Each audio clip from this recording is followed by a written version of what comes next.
Ooh, ladies, we got to talk about some drama. Yes, Nicole. The drama of this week was insane. Ooh. The drama! Guys, this show right here is genuine because we're going to really talk about it. We're going to give you the nitty-gritty of what we're thinking. We want you guys to chime in because it actually is some drama. Guys, it's only week 5. Only 5 games have been played. But guess what? A coach has been fired. A NFL coach who is a defensive-minded coach, mind you, and the team that he was fired from, they have a good defense, but they fired him. Ladies, what are you guys thinking about this situation with Robert Selah being let go after his defense was the one producing, but it was the offensive side of the ball that wasn't? Delilah, what you thinking about this subject? I think what everybody else is thinking, and is that Aaron Rodgers runs that whole organization now. He brought over he got everyone he wanted, right? He wanted Hackett, which, by the way, I'm glad that he wasn't given the temporary head coaching gig. So that one part I give to the Jets ownership, not giving Hackett that temporary gig, and he was passed over. So that part I'm glad for. But still, we know that the OC is Hackett, and we know he's been making some awful plays, play calling. Preach. And Aaron got pretty much all the players he wanted on his team that he wanted before he even signed. And it's just like, he's getting his comeuppance is how I see it over there in the Jets. And the Jets fans are the ones that are paying for it. Guys, you dealt with enough. The Midwest folks over here warned y'all that Aaron Rodgers was not going to be your savior over there. We told y'all Green Bay was happy to see them go. Do you know that? Do you know how happy Green Bay was to see him finally leave? It was a toxic environment when Green Bay. So they could start fresh because they really are a football-minded state. It's just all they care about. They didn't even make the playoffs the last year. Exactly. So, that's all on the Jets ownership for giving him everything he wanted. But, again, kudos to not making Hackett the lead guy for right now. So I give them props for that part.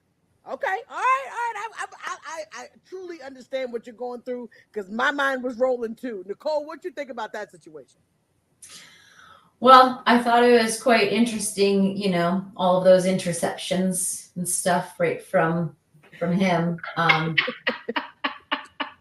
then I saw this video online that went about how he owns the thing, and and then I realized it wasn't real, but it was real. It wasn't real, but it was real in the fact that it's like AI speaking it, but we're all thinking it. That's it. He's got to have some type of management ownership in the situation because Selah wasn't the problem to me. I think that they were banking everything on Aaron Rodgers to make it all come together. And Nicole, it didn't come together.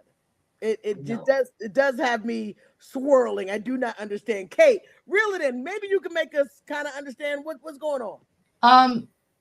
I think someone spends too much time in the darkness and not enough time at the preseason camps and doing his thing his thing with bonding with his team, gelling with his team, understanding his team, spending time with his coaches.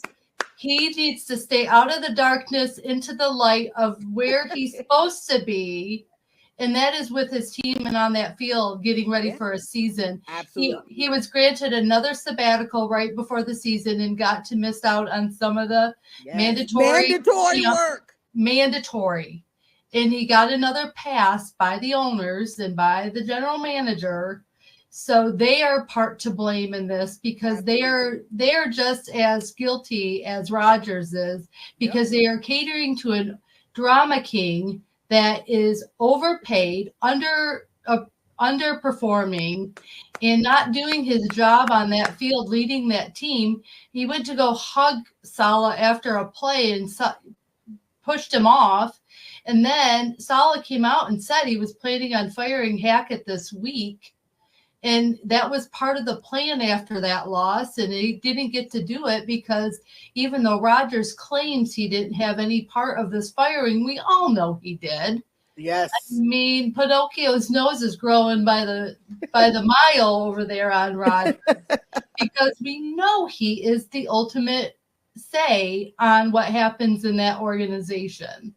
We know that man wanted who he wanted, got what he wanted, and look what's happening. Karma is a you-know-what, and it's paying Rodgers back tenfold.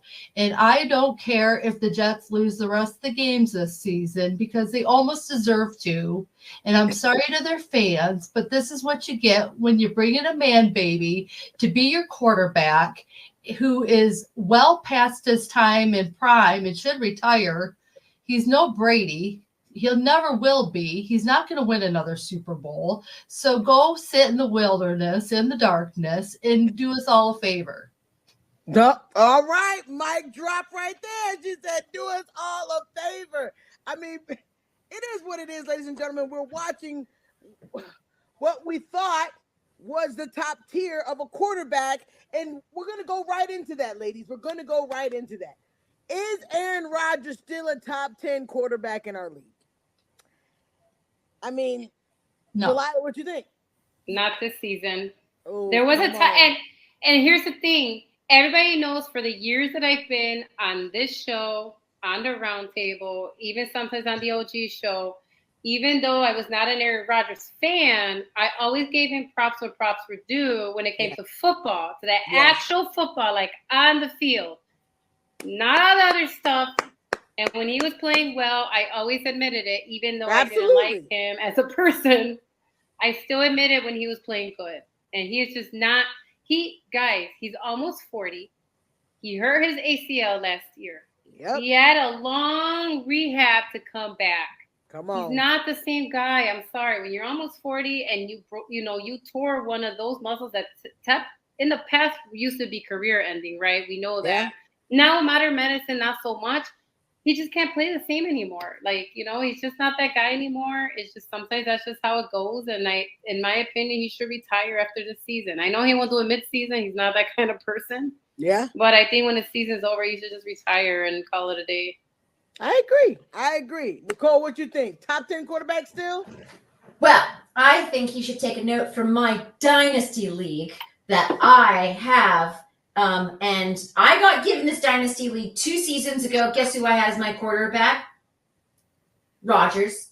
And guess who I don't have anymore? I don't have him. I have Jaden Daniels on my team. And I am winning 3-2 now. So I think he just needs to retire. He's a little old, and you just need to give more light to the others. Yeah, that's all I agree. Absolutely. Maybe time to hang up them shoes. All right. Go ahead, finish this off, Kate. What you think about that? Top 10? Well, you know how I felt about Mr. Rodgers for a couple of years now. I've never been quiet. I've never been shy of telling you how I all feel. There were some MVP seasons where I totally did not feel he deserved it. And especially the year that he won it when Brady beat him at home and went on to win the Super Bowl that year with Tampa Bay. Totally did not deserve that MVP award. So he needs to go. He just needs to go. Do you know how we said it was time for Peyton Manning to retire? It was time for Brady to retire. It's time for that whole class of quarterbacks to retire and go on.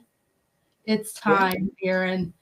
We are rolling out the retirement carpet for you. We will show you how to walk down it and say, toodles, go to your darkness, go to your whatevers, and just vanish. I'm over you. You heard it here first. She's done with you. She's been done with you. It is what it is. All right, so I think we're in unanimous decision that Aaron Rodgers is not a top 10 quarterback right now. Don't know what's happening, but I would like to see the retirement come. All right, we're going to finish it off with one more. Ladies, it's so weird that we have this situation right now with Christian McCaffrey, right? So Christian McCaffrey has been injured this entire season. Like, he has not played a game.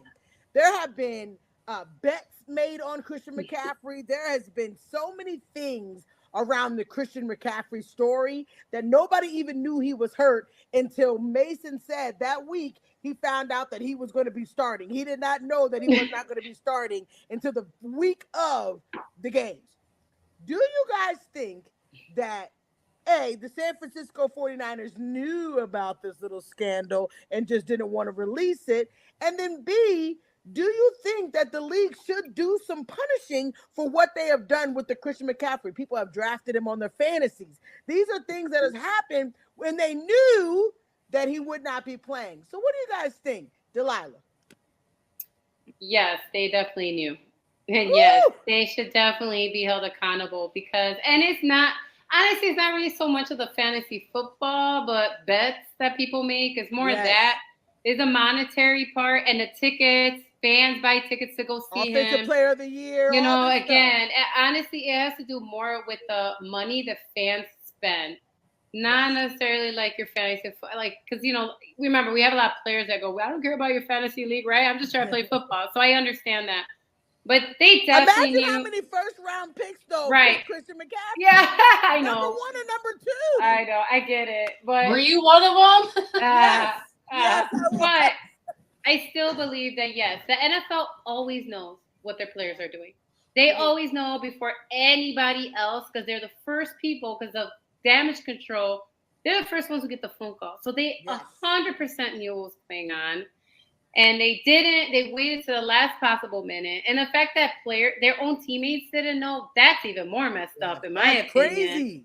I'm like, what do you mean your own teammates didn't know? See, so there's two things. The teammates who were preparing, they're like, oh, I'm going to play with my guy. We're going to come in. We're going to have a good season. So you let down the players. And then the fans who spend money to go see him play, spending money on his jersey, spending money on all this stuff. All of that, and to wait until the very last second to do this, foul on you, NFL. Do better. Absolutely, absolutely. All right, Kate, what you think about that scandal? Didn't they just put that man on the front of the new NFL PS5 game? And now injured and out for the season. Yeah, yep. And I would be like, can I have my money back for this football game? Exactly. I went out and bought that because I love Christian McCaffrey and was expecting him to play all year. And I think that I understand why organizations don't disclose injuries. I get it. Yeah. Coming from a college football perspective, there would be times where Jim Harbaugh wouldn't release his players' injuries until like the day of the game, like he is definitely not playing. So you don't give other teams advantages in knowing that these players are or aren't playing. Yeah. And how do they then have to adjust their defense based on whether they are playing or not, or their offenses. So I get why coaches, organizations, and things don't necessarily are full disclosure. So I get it. I don't think they should be fined. I don't think anything like that should happen, but you should be transparent within your organization. That's where I feel that the transparency should be. I don't think it should be anything where you take the risk as a fantasy football person by drafting him, not knowing what the situation's going to be. I mean, everybody adjusts their fantasy leagues with injury throughout a season anyway. So I don't see where that should be come into play or there should be any fine, but just be transparent within your own organization and your own team like they should have been. So players were prepared. But I am almost thinking that they should just declare him out for a season. Because that's an injury that tendonitis issue with his. They said he's got it in both knees. Yes, it's in both knees. It got worse. Yeah. That they shouldn't even gamble with trying to bring him back and let him fully rehab. And if there's any surgeries that could help him, just like with JJ McCarthy and his meniscus injuries. Just do the right thing by the player and try not to hurry him back so that he doesn't sustain an absolute fatal ACL tears and everything else. But I just think they need to be transparent within the organization. I don't think it needs to be a fine or anything else. Yeah. But that's my feeling on it. Okay. All right. Nicole, what you think? It's in his name. Christian McCaffrey. The calves were too much for his tendons, and he ran them to the ground.